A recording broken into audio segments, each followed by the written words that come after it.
Hello, everybody, and welcome to Check It Out, the monthly show about what's happening at the Bethel Park Public Library. I'm Mary Mullen. And I'm Lynn Hahn. And Lynn and I are here today to let our viewers know what's going to be happening in October at the library. I know adult programming is very busy. Yes, and youth services is also. Okay. Yes. And first of all, I want to thank Lynn for stepping in today.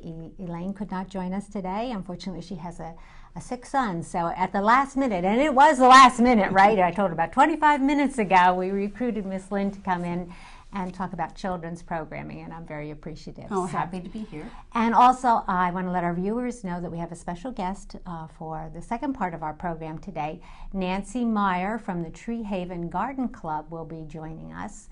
The Tree Haven Garden Club, which is a local garden club, will be meeting in the council chambers on October 30th at 7 o'clock. And their topic that night is native perennials. They're going to be talking. I don't know anything about native perennials. I know nothing about native perennials either. So Nancy will be talking about that. They're going to do a plant swap, which I think is kind of an interesting idea. So I guess people can bring a plant in, and take home a plant. But she's also going to talk about native perennials from the perspective of which ones are good to put in our gardens in this area. So that would be helpful. That would be helpful. Do you garden? Very little. Me not. I like it, but I don't always get it done. Okay. No, I don't have a green thumb. I got the black thumb. So anyway, and also since they're meeting on October 30th, I will also let our viewers know that October 30th is National Candy Corn Day. It is? It is. It is. Wow, that's exciting. Of course, it's appropriate on the day before Halloween to celebrate candy corn. And then we get to eat candy corn. And then we get to eat candy corn. And actually, Americans eat a lot of candy corn. They eat about 20 million pounds a year. I didn't realize that. They are. Wow. And we have been eating candy corn since the mid-1880s. Okay. And when it was first manufactured by a candy maker in Philadelphia, at that time people liked candy in the shapes of plants and other foods. And the candy maker decided that he would make a candy in the shape of corn, which was, interestingly enough, not that popular as a food at that time, which surprised me a little bit. But what people liked about it was the fact that it had the different, you had different colors, colors. Right, the multicolors. It was the first multicolored candy, apparently, in the United States, and people thought that was terrific. And so we have been eating it ever since then. Now, interesting fact, the nutritionists say each kernel is about 7 calories. Well, that's not too bad. That's not too bad. That's too bad. And there's no fat in candy corn, but probably tons of sugar, right? Yes, I would tons think so. of sugar. But anyway, that 7 calories will give you enough energy to walk 150 feet, which is about the amount of space you need to go from the candy aisle to the express lane in your grocery store. So you can be picking up your bag of candy corn, having one, and that'll get you to the checkout. How did you ever find this information? Oh, I love the internet. You can find all kinds of things, all kinds of interesting little facts. So. All right, Lynn, why don't you tell our viewers about what's going on in the children's department in October? Well, of course, we always have our wonderful Halloween party. And it's a family event. Everyone is welcome to come, and it will be held. It is on our program flyer, and it is a Halloween hullabaloo. Okay. And it is Saturday, October 27th at 7 p.m. And dress in a costume or come out for a night of stories, games, crafts, and more. And you do register for the event starting in October. Okay. So it should be a wonderful event. Come in costume. It's for the entire family. You will be expecting you too, Mary. Okay. And we do always have a wonderful time. And it's for the entire family. And it's free. So please come. That sounds I know kids love Halloween. I do too. I do. I don't get trick-or-treaters at my house anymore because there aren't children on my block anymore. Oh, how sad. But I always enjoy our party. Yeah. So. That way you get to see all the cute costumes. And we all get to dress up anyway. So. But no, we have lots of things going on. For the kindergarten through 4th grade, we have a Reader's Advisory Club. And this one is for actually grades 3 and 4. And it's to introduce you to new books that are in the literature And also, we have something we call an Animoto, and it's like a book talking video. And I'm doing the program. We'll teach you how to make your own Animoto video of your favorite book. So it's for 3rd and 4th graders, and it should be fun. So with the idea of finding your favorite book, and we'll help you make a video of it. All right. To share with others. To share with others. That's a great way of getting, because I think very often people learn about books by word of mouth. Word of mouth. Word of mouth. That happens. That happens. I know that happens for adults. I'm sure it happens with kids, especially with kids. You know. And I'm doing some Animoto video book talking today at Ben Franklin, and the kids really respond well to the different videos. And it has music. It has pictures of musics, and you can put your own words in. And they're really fun. They're short, but it gives you the idea what the book is about. Another club that we have. We've been having a lot of clubs this year. We have a boys only book club, and I think Miss Elaine is doing this one. It's on Friday afternoons in October at 4:30, and it says from Captain Underpants to Wimpy Kids. We'll celebrate with wild and obnoxious books. Please don't forget to come for the fun. Well, now that sounds very appealing for young men. For young boys. So they should have a really good time. Obnoxious books. I think that would have brought my son in for sure. So, and there's a lot of fun books out there. I'm just working on one right now that's called Twisted Journeys. And it's a graphic novel, and it's kind of like a choose-your-own adventure, but they're a little twisted in the stories. One is about a pyramid, but the next one is about a pirate. So each one is about different things, and they're really fun and exciting. And the last one we were talking about here for the kindergarten through 4th grade is the Scrabble Club. We do have an adult Scrabble Club that you've always had, and we are having one on Sundays in October for the kids. So that should be fun. And of course, we always have our teen flyer. And the teens this year have several different things. We have a spa night, which is always popular. And it's fun to try out different things in your face or to have a manicure and just try out different products and different ideas how to relax. Because we all know that how much tension there is with going to school and just with all your friends, and it's a fun way to relax with your friends. So bring your friends. Another one they're having is Zombie Invasion. And so that's perfect for Halloween. And it is on Saturday, October the 20th. And it's for 5th grade and up is our teen programs. Okay. And then the last one, which is going to be very popular, is the Hunger Games. The Hunger Games series, the movie was just out. And we are doing our first program for the Hunger Games. And we've read books, and now we're going to have games and try to do adventures and different activities throughout the library for the Hunger Games. Have you seen the movie? Oh, yes. Did you enjoy the movie? Yes, I enjoyed it. Of course, I thought the book was a lot better. I did enjoy the book more, but the movie I thought was quite good. Yeah, I knew you enjoyed reading the books. I read the book when it first came out, I think in like 2008. So I had to reread the books for to bring myself up to date for the movie. But I thought it was a good series. Yeah, well, enjoyed it. Sounds like a lot of fun, scary things for October. It's always fun. It is a fun month. It is a fun month. Yeah. It's just the weather's beautiful and lots of fun all things. All the leaves coming down. And you have Halloween. So, yeah, Halloween's a special time for all of us. Yes, it is. Yes, it is. Well, we also have a lot of programming going on in October for adults, too. We're starting right off on October the 4th. We have a program called Make Your Kitchen Work for You. Ooh, yes. Professional organizer Jill Yesko, who she's company is Discover Organizing, I believe, will be here. She's done other programming about the organization. About organization. But this one is specifically for the kitchen, and she's going to help you plan your kitchen space for maximum productivity. So that would be wonderful. Would it? Yes. I don't like to cook, so I'm looking for minimum time in the kitchen. That's my goal. But you want to make best use of your space. Right. Yeah, because I don't have a large kitchen, so it would be nice. Better organization. Yeah, and it is, and that's very true. If you are organized before you begin cooking, it is helpful. So she's going to also teach you how to set up zones in your kitchen, you know, your prep zone, your baking, and your cooking. That's Thursday, October 4th at 7 o'clock. And on Tuesday, October 9th, we have a program called Senior Options Panel. What's your plan for caring for your senior parents? And also, for those of us who are sort of in that sandwich generation, right? You know, we have children we're still dealing with, and we have our our parents Right. are still living and Right. also need help.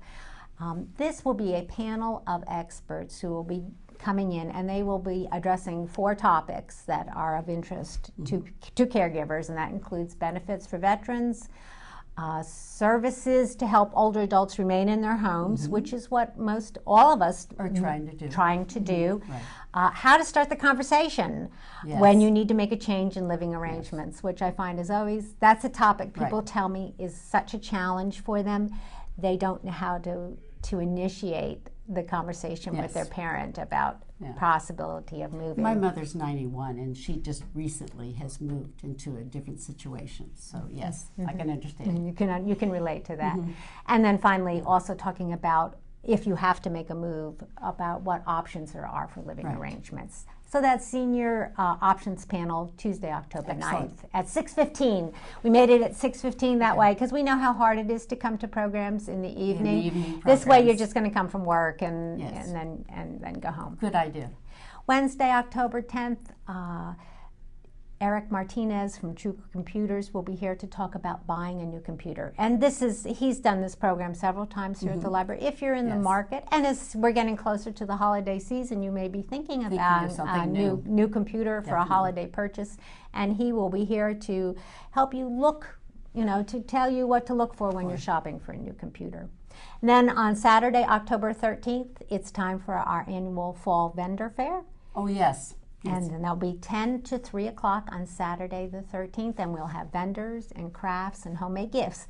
And again, this is a great way to get your holidays started. You can start doing your Christmas shopping and also help benefit the library. Yes. So. I've seen lots of people calling in to sign up for that. Oh, great. To be part of the vendors, yes. Okay, well, great. Yeah. So again, Saturday, October 13th, 10 to 3. Then we have a new program, and I'm not sure I know how to pronounce this, but we'll give it a shot. It's called Psychometry, and I'm not. Sounds good. Sounds good to me too. Yeah. And this is presented by Debbie Packler, who is a psychic medium, and Debbie has been doing psychic readings here at the library on a regular basis. Yes. Usually on Saturdays, Right. people can make an appointment with her. Psychometry is the psychic ability that enables one to determine facts by handling objects. Oh, fascinating. I've never heard of this. I've never heard of it. And usually it's done with jewelry and clothing. So Debbie, what you need to do if you're going to come is you bring an object that has some significance to you. To you or to the person that maybe, like my mother's or something? Or is it supposed to be your own? Do you know? I don't. I guess it could be either way. Okay. But it does have some personal significance for you. And then Debbie's going to be able to touch the object and give some message to members of that'd be the exciting. audience. Yeah. So that's Monday, October Fascinating. 15th at 7 o'clock. See, and we keep going. Talking about Halloween, Haunted Pittsburgh. We have a program on Tuesday, October 16th at 7 o'clock, Haunted Pittsburgh. And I had to look this company up on the internet. I had not heard of them before. They do ghost tours at different locations in Pittsburgh. Oh, that sounds like fun.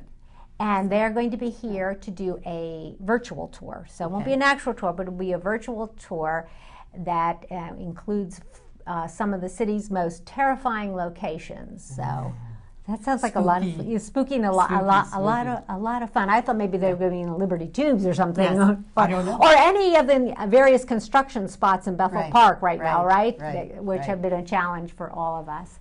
There is a $5 fee for this program. Tuesday, October 16th at 7 o'clock. Then the next day, we just got one thing right after another here at the library.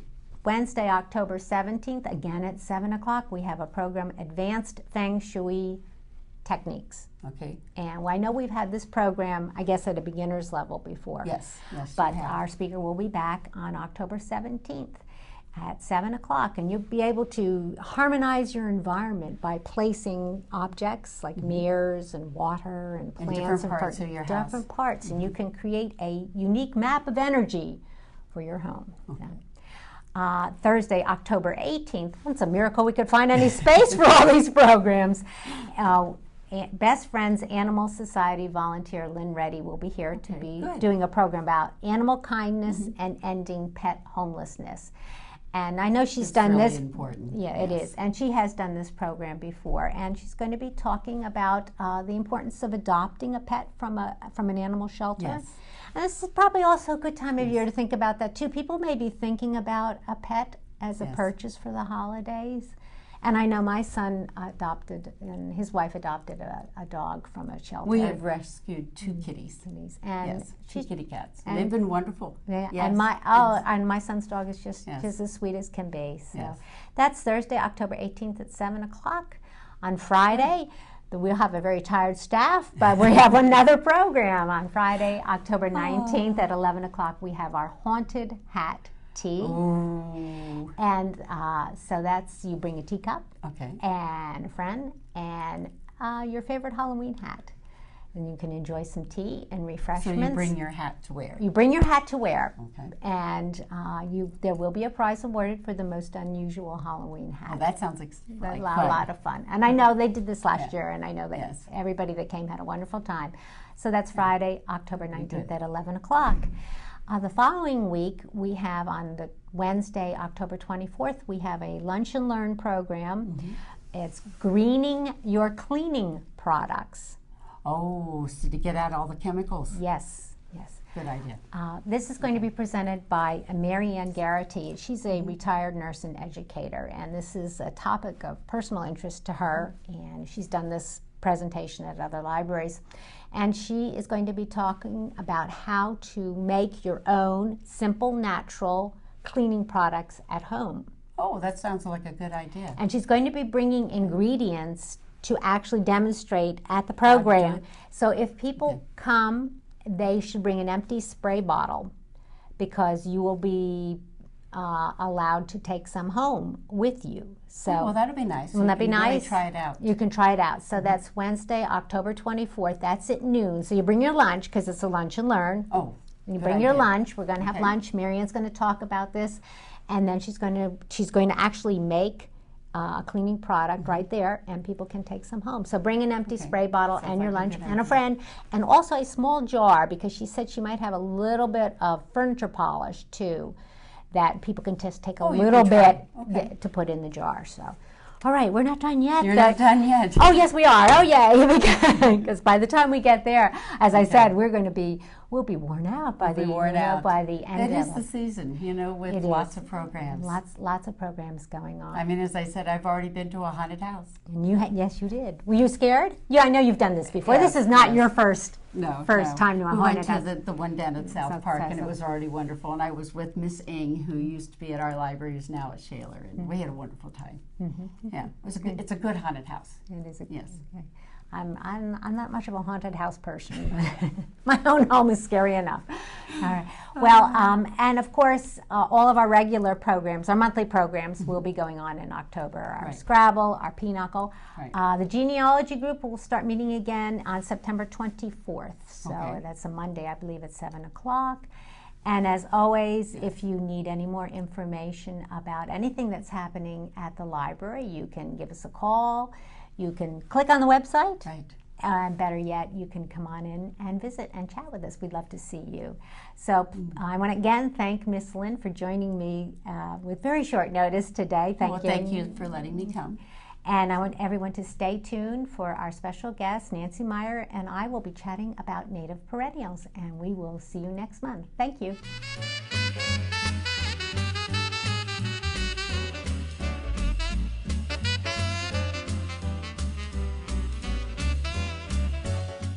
If you could do one thing to help prevent 36,000 deaths, help decrease hospitalizations and the spread of disease, what would it be? Get a flu shot. Influenza is a serious disease that can lead to hospitalization and sometimes even death. The flu can affect people differently. Even healthy people can get very sick from the flu, spreading the disease throughout the area. In 2011, the CDC reported that 20% of the U.S. population contracted the flu, with over 200,000 people being admitted to a hospital for flu-related complications. By getting a flu vaccine, you can reduce your chances of getting the flu and the possibility of spreading the flu. When more people get vaccinated against the flu, it decreases the spread of the disease throughout the area, making your community a safer, healthier place to live. Tri-Community South EMS is offering free flu vaccines to adults in our local communities of Bethel Park, South Park, and Upper St. Clair. So do one thing this year. Get a flu shot. It can save your life as well as others. For information on flu shots, contact Tri-Community South EMS. Illegal is illegal, and that's what we have to take care of at the border. Why don't they put blimps up? I think one of the issues is flying airplanes is going to cost money.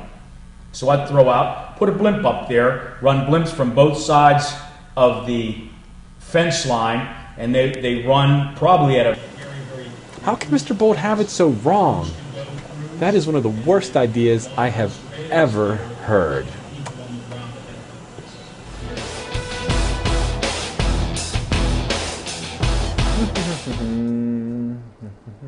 Wait, what's this story?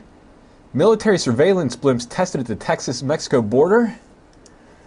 Bold had it right all along.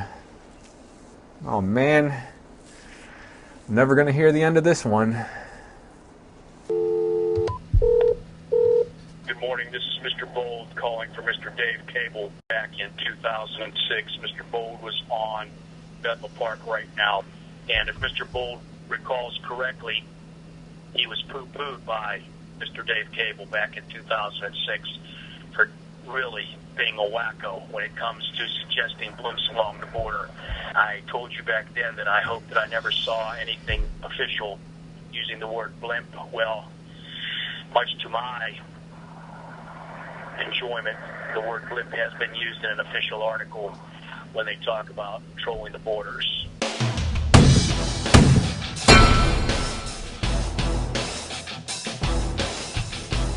It's unfortunate that Bethel Park doesn't have any billboards because Mr. Bold would be looking for some type of public apology from Mr. Dave Cable regarding his poo-pooing of the suggestion of using blimps to control the borders. I await your call. Thank you. I deserve that.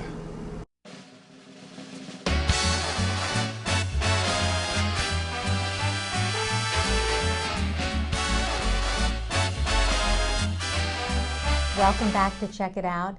And I'm here today with our special guest, Nancy Meyer from the Tree Haven Garden Club. And Nancy is here today to talk about it's actually your garden club meeting, right? That's will be correct. Tuesday, October 30th at 7 p.m. Yes, So- right here. Yes, here in the council chambers, right? Exactly. You need a big room because you're hoping for a lot big audience, Oh, we right? hope so, yes, yes. All right, why don't you tell us what's going to happen at this particular meeting? Well, first of all, thank you so much, Mary, for having me. I'm here representing Tree Haven Garden Club, which is a local Bethel Park garden club, and we're going to be having our October meeting here in the council chambers at the library, and it is October 30th at 7 p.m. And what we're going to do is a couple of things. We're going to have a speaker, and her name is Dr. Linda Johnson, and she's actually a professor of native plant ecology at Chatham University, and she's going to be our speaker that night. And I'd like to read the little synopsis of what she's going to talk about that night. She's going to be presenting a program, and it's called Capturing Native, and that's fitting native plants into the plan. And this is her description. Those of us who garden frequently drool over the garden designs we see in magazines, and I do that. I can imagine.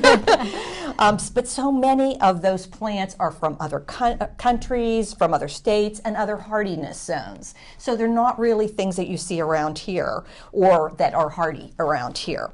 And so you have a hard time imagining what a similar garden would prominently feature with our native flora here. So in this talk, Dr. Johnson is going to discuss a palette of native plants, from trees, shrubs, to perennial flowers. And she's going to fill in the functions of non-local species that we see in family designs, or in the designs, the fancy designs, in our landscape. So she's actually going to tell us, basically, what we can do with native species to make those beautiful designs in our gardens that we see in magazines and things, but actually using things that are more hardy and more reliable in our landscape here in Western Pennsylvania. Right. So it should be really interesting. It does sound interesting, and I think for people, and I'm not an avid gardener. In fact, I'm not a gardener at all. But I think for anyone that enjoys gardening, you want to use plants that will allow you to garden successfully, right? Exactly. I can't imagine how frustrating it must be to plant something and it doesn't grow or thrive, and you've got to pull it back out again. I know I have been, we have our Wise Walk program, and during our Wise Walk program, the South Park naturalist, John Doyle, takes us through the woods. And I know it's always funny, he talks frequently about alien plants. And he's always yanking them up out of the ground, and we're all horrified, we're like, whoa! But he said, well, this is, sometimes alien plants will take over. Right. And replace the native plants that would thrive in our area. So I know how important it is important to encourage using native plants. See, you know a little more about gardening than you think, Mary. Oh, well, I do. I'm only, let's see, you talk about armchair travelers. Well, I'm an armchair gardener. I like looking at the pretty pictures, but I am not too much for going out and working in the yard. Let's have a simple definition, because I know you're going to talk about perennials. So why don't you define a perennial for those of us whose green thumb is not as green as yours? Okay. A perennial is a plant that comes back year after year. It's not killed by the frost in the winter season. They will often die back to the ground, although not all of them do, but they come back year after year. Now, some perennials are short-lived. They may only have 3-5 years that they'll live, and others can live for many years. Like a peony, for instance, is a perennial that can live for 30, 40, 50 years in your yard.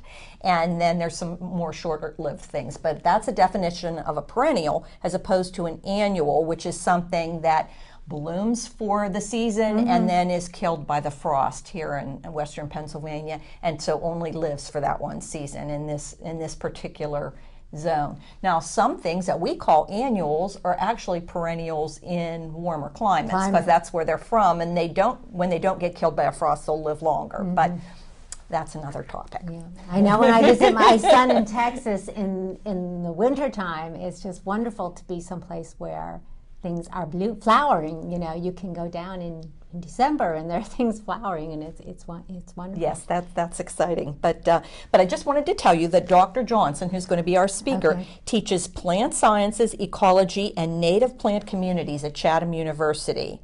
And so I'm pretty excited to hear what she has to say, and I'm going to be asking her lots of questions. But we would like to open our meeting up to the public. We're certainly hoping that you'll come and bring all your questions for Dr. Johnson. And the other thing that we're going to be doing that night is having a plant swap. Now, I know that you've done those a couple of times here at the library before, and they're great fun. What a plant swap is, for those of you that may not know, is that you bring plants that maybe you don't want anymore, or you've had certainly good success with, and you have extras.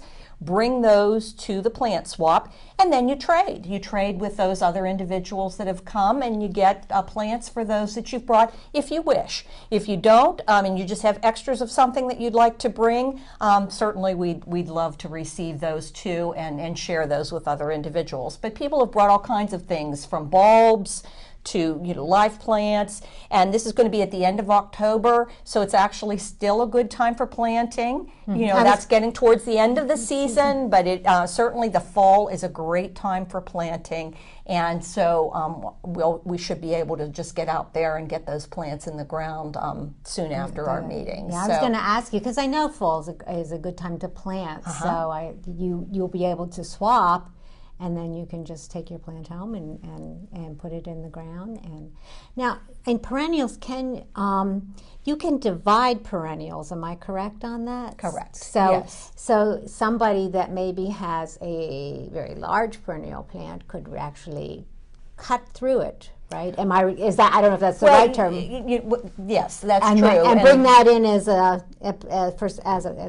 something to swap, right? Right. Exactly. So they get to keep their part of their plant and then swap and maybe get something else, something new for their Exactly. their And you know, garden. some of the greatest plants I've got in my yard, I've received at plant swaps and different things with my garden club where we've traded plants around. So it's a great way to get another plants. And then the other thing to consider too is a lot of times the things that people bring to plant swaps, they have extras of. So what does that mean? Well, it's done well in their yard. It's been a successful plant in our hardiness zone, and so it's a good thing to try in your yard, and often you'll have good success with it because someone else has. But when you ask about dividing plants, there's different ways to divide plants. Like daylilies, for instance, you just cut right through the middle of them and can divide them into a number of pieces and bring some of that in. Something like cannas, which are the tall, large-leafed plants that you see still blooming around here now. They have red or orange or yellow flowers, and they're very tall. Those have a bulb, and so they have to be dug up when the season gets cold. And so you can bring up those tubers and bring some of those in too. So there's different ways to divide different plants, but if anybody has any questions about doing that, I'd be happy to answer any questions. You could field those to me through the contacts here at the library, and I'd be happy to let anybody know how to divide their plant that they might like to bring to the plant swap if they have any questions. What are your favorite perennials in your garden at home? Oh, I am a daylily fan, although that is challenging here in this area because of the deer population. The deer love daylilies, and so they wait until they bloom and then eat them, and they even eat the foliage as well. And so that is something that's a challenge, but they are one of my favorites because they bloom so beautifully, and there's thousands of different varieties, so almost any color, any shape that you are interested in, you can find it in a daylily. But I like everything. I love lilacs, I like peonies, I have lots of favorites. You have lots of favorites. I do. Do you have any tips for people who want to put off the deer a bit? Do you have any secret weapons that you put down in your garden? There are a lot of different things to do out there. One of the things you've probably heard, you can do human hair. I have heard of the human hair. I haven't had good luck with that. Okay. Soap, deodorant soap, putting little pieces of deodorant soap, hanging them near your plants. I've had some success with that, but the problem is the scent only radiates right around that plant, and then they'll chew something a foot away. There are a lot of deer repellent sprays out there. They do, most of them do work. But the key to that I've been told by some experts is to rotate those products. I used to buy one and use it for the season and then buy something else the next season in my estimation of how to rotate the product. But somebody was telling me that just this year the best thing to do is to rotate your products within the season. So this week you spray this product, and then next week you spray a different product, so that you're always changing it up, because the deer will develop a taste for things and sometimes eat anyway, even though there is a product on there. But one of the things that I had pretty good luck with this year too was using bird netting around some of my plants.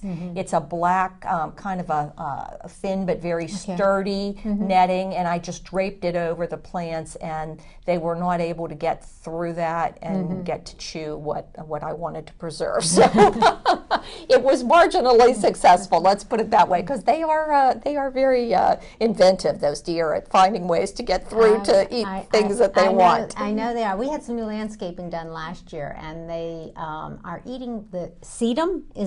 And they're making me crazy with the eating of the sedum, because it will come back. They'll chop down a little bit, and it will come back, and then they chop again. And I should have sprayed. I should have put this spray out on that one. Now I know that's one of their favorite dishes on my yard. And those dishes change too, because I've lived in Bethel Park for over 25 years, And there's things in my yard that they never chewed for many, many years, like geraniums, for instance, that they've made a nice meal of the last couple of years. So I think because of the increase in the population, they're getting more desperate to eat whatever they can, and they're just chomping away at lots of things. So, but, yeah, that's a problem. But that's one of the things too that we can certainly talk to Dr. Johnson about, because she's going to be emphasizing native plants. And one of the things that is great about a native plant is sometimes they're deer resistant. A native plant is something that has been in this area either for many, many years and adapted to this area, or has always been here as far as we know. And so they're often hardier than things that are introduced into our landscape. And they're often, as I say, deer and animal resistant, because they're things that are there and have been there for many years, and so maybe the deer are not as apt to chew those. So she's going to be talking about how we can use some of these native plants in our landscape to make these wonderful looking displays that rival the non-natives. So I'm excited to hear about that. But there's a lot of native plants right now that are blooming. Okay, tell us what talk about some of the native plants. Probably people are familiar, they've seen them often, but they don't realize that they are very important. Some of the other things that are important about the native plants too are that they create a habitat for our butterflies, our bees.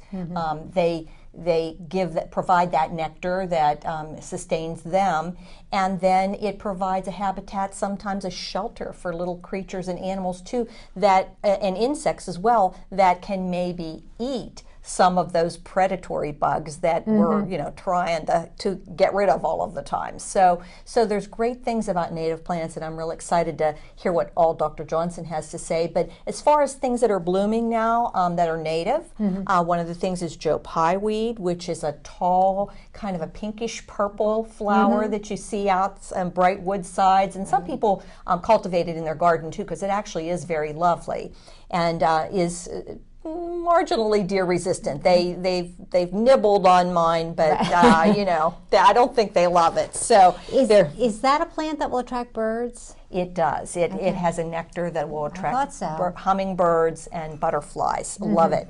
And then a lot of asters are blooming right now too. That's typically a fall flower, and there's some that you see everywhere along the wood sides that have tiny little white flowers and a dark green foliage, and they're about 1 or 2 feet tall, and that's an aster. And there's also some lovely purple asters that are blooming, some that are kind of a light lilac and some that are a darker, very dark, deep purple. There's another plant that I like very much called cardinal flower that just finished blooming, because it's kind of a July, August, early September bloomer, but it's about 3 feet tall and it has brilliant red flowers, so the hummingbirds love it. And that's something that I enjoy very much in my yard, and that is a native of this area as well. Something else that I really enjoy is a redbud tree. Now that's done blooming, it's a spring bloomer, but in the early spring you'll see a tree, a small kind of a dogwood-sized tree, maybe about 10 to 20 feet tall, and they're covered with pink flowers. They look like the flowers are growing right out of the bark up the stem before the leaves, and that's a redbud tree. And those are native to this area, and those are also deer resistant. The deer do not like those. Is that the tree that has the leaves? Are they sort of heart-shaped? Heart-shaped leaf, yes. You'll see them this time of the year still in leaf, and then they have brown seed pods that hang down from them that look almost like a flat lima bean pod hanging down, and those are redbud trees, and they're beautiful, very nice, as well as dogwoods are another beautiful understory tree, something that grows underneath big trees that is native to our area. So those are all things. There's a number of plants in the Heliopsis family that are yellow sunflower type plants. Some are very tall, maybe about 6 or 7 feet tall, and others maybe 2 or 3 feet. And those are also native to this area, as are brown-eyed Susans. Oh, and I didn't even know that, do, but and I love they are native to this brown-eyed area. Susans. They're very pretty. So yes, I'm anxious to hear about all of this at the talk, and I'm sure she'll be telling us more about all the native species and how we can use those in our landscape. Would you tell us a little bit about the garden club? I'd love to. Tree Haven Garden Club has been a garden club in Bethel Park for Bethel Park residents for 56 years. Oh my goodness, that long? Yes, it has. It was started, the reason for the Tree Haven name was it was started by a group of ladies that lived in what's called Tree Haven Circle. And that's a couple of roads, Valley View and Willow Terrace roads that are up not far from the wave pool in Bethel Park in that area, and off of King School Road. And they were the original founders of this garden club. And we've evolved and gone through many different changes and done lots of fun things over the years, but we are still in existence. We meet the last Tuesday of every month, and we meet in each other's homes normally, but when we're hoping for a bigger event, Mary, we often use the library, and certainly are appreciative that you're all willing to let us be here for our programs, because we've done them in the past and looking forward to doing them again. But we meet in each other's homes at 7:30 typically. This meeting's going to be at 7 because we have the plant swap and the speaker. So it's a little unusual. And then we meet from September through April. And then in May we have a dinner and salute our year. And our big fundraising drive of the year is always the Saturday before Mother's Day at South Park Shops. We have a plant sale. So we're there with our perennials out of our yards, selling those, as well as hanging baskets for the next day, which is Mother's Day. And then we make some beautiful little custom baskets for Mother's Day gifts as well. So that's it's a great deal. All for $10 a year is all our dues are. And you get the fact that we have a speaker every month, and refreshments and fellowship with each other, which is wonderful. We are all kindred spirits in the gardening world, and we love to just sit around and talk gardening with one another. So you can swap gardening stories. We you can do, swap plants we and do. swap gardening stories It's lots of fun, but we hope that you'll join us. We're actually having a membership drive as part of this October 30th event. So if you're interested at all in Tree Haven Garden Club, or you just want to come for the speaker, either way, you're very welcome. We'd love to have anybody that's interested, men and women both. So please come.